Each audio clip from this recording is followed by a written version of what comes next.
اور اس بات سے بہت زمانہ پہلے ہم آدم علیہ السلام کو ایک حکم دے چکے تھے، سو ان سے غفلت اور بے احتیاطی ہو گئی اور ہم نے ان میں پختگی نہ پائی۔ اور وہ وقت یاد کر لو جب کہ ہم نے فرشتوں سے ارشاد فرمایا کہ آدم علیہ السلام کے سامنے سجدہ تحیت کرو، تو سب نے سجدہ کیا بجز ابلیس کے کہ اس نے انکار کیا۔ پھر ہم نے آدم علیہ السلام سے کہا، اے آدم، یاد رکھو یہ بلا شبہ تمہارا اور تمہاری بیوی کا دشمن ہے، سو کہیں تم دونوں کو جنت سے نہ نکلوا دے، پھر تم مصیبت میں پڑ جاؤ۔ یہاں جنت میں تو تمہارے لیے یہ آرام ہے کہ تم نہ کبھی بھوکے رہو گے اور نہ ننگے رہو گے، اور نہ یہاں پیاسے رہو گے اور نہ دھوپ میں تپو گے۔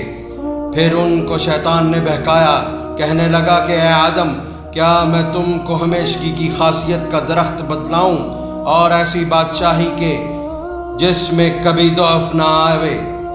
سو اس کے بہکانے سے دونوں نے اس درخت سے کھا لیا تو ان دونوں کے سطر ایک دوسرے کے سامنے کھل گئے، اور اپنا بدن ڈھانپنے کو دونوں اپنے اوپر جنت کے درختوں کے پتے چپکانے لگے۔ اور آدم علیہ السلام سے اپنے رب کا قصور ہو گیا، سو غلطی میں پڑ گئے۔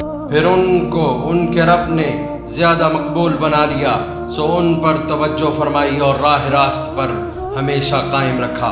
اللہ تعالیٰ نے فرمایا کہ دونوں کے دونوں جنت سے اترو اور دنیا میں ایسی حالت سے جاؤ کہ ایک کا دشمن ایک ہوگا۔ پھر اگر تمہارے پاس میری طرف سے ہدایت پہنچے تو تم میں جو شخص میری اس ہدایت کا اتباع کرے گا تو وہ نہ دنیا میں گمراہ ہوگا اور نہ آخرت میں شقی ہوگا، اور جو شخص میری اس نصیحت سے اعراض کرے گا تو اس کے لیے تنگی کا جینا ہوگا، اور قیامت کے دن ہم اس کو اندھا کر کے قبر سے اٹھائیں گے۔ وہ تعجب سے کہے گا، اے میرے رب، آپ نے مجھے اندھا کر کے کیوں اٹھایا؟ میں تو دنیا میں آنکھوں والا تھا۔ ارشاد ہوگا کہ ایسا ہی تیرے پاس ہمارے احکام پہنچے تھے، پھر تو نے ان کا کچھ خیال نہ کیا، اور ایسا ہی آج تیرا کچھ خیال نہ کیا جاوے گا۔ آپ کہہ دیجئے کہ یہ ایک عظیم الشان مضمون ہے جس سے تم بالکل ہی بے پرواہ ہو رہے ہو۔ مجھ کو عالم بالا کی بحث و گفتگو کی کچھ بھی خبر نہ تھی جب کہ وہ تخلیق آدم کے بارے میں جھگڑ رہے تھے۔ میرے پاس جو وحی آتی ہے تو اس سبب سے آتی ہے کہ میں من جانب اللہ صاف صاف ڈرانے والا ہوں، جبکہ آپ کے رب نے فرشتوں سے ارشاد فرمایا کہ میں گارے سے ایک انسان اس کے پتلے کو بنانے والا ہوں، سو میں جب اس کو پورا بنا چکوں اور اس میں اپنی طرف سے جان ڈال دوں تو تم سب اس کے آگے سجدہ میں گر پڑنا۔ سو جب اللہ تعالیٰ نے اس کو بنا لیا تو سارے کے سارے فرشتوں نے آدم علیہ السلام کو سجدہ کیا مگر ابلیس نے کہ وہ غرور میں آ گیا اور کافروں میں سے ہو گیا۔ حق تعالیٰ نے فرمایا، اے ابلیس، جس چیز کو میں نے اپنے ہاتھوں سے بنایا اس کو سجدہ کرنے سے تجھے کوئی چیز مانع ہوئی کیا؟ تو غرور میں آ گیا، یا یہ کہ تو واقعہ میں ایسے بڑے درجے والوں میں سے ہے؟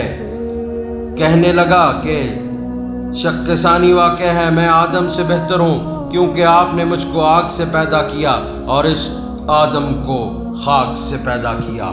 ارشاد ہوا، اچھا پھر تو آسمان سے نکل، کیونکہ بے شک تو اس حرکت کی وجہ سے مردود ہو گیا، اور بے شک تجھ پر میری لعنت رہے گی قیامت کے دن تک۔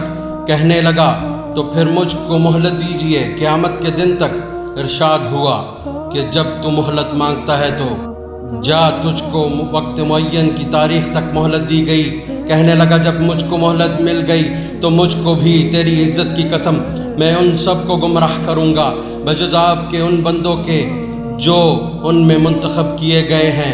ارشاد ہوا کہ میری بات سچ ہے اور میں تو ہمیشہ سچ ہی کہا کرتا ہوں کہ میں تجھ سے اور جو ان میں تیرا ساتھ دیں ان سب سے دوزخ کو بھر دوں گا۔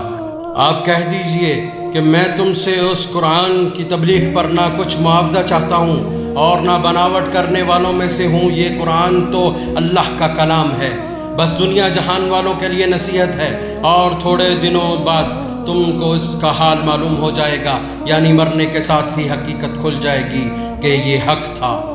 یہ تھا قرآن پاک کے متفرق مقامات سے تخلیق آدم علیہ السلام کا تذکرہ، جس پر ہم اپنی کتاب تفسیر ابن کثیر میں تفصیل سے گفتگو کر چکے ہیں۔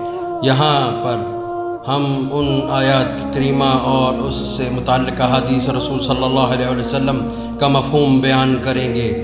واللہ المستعان۔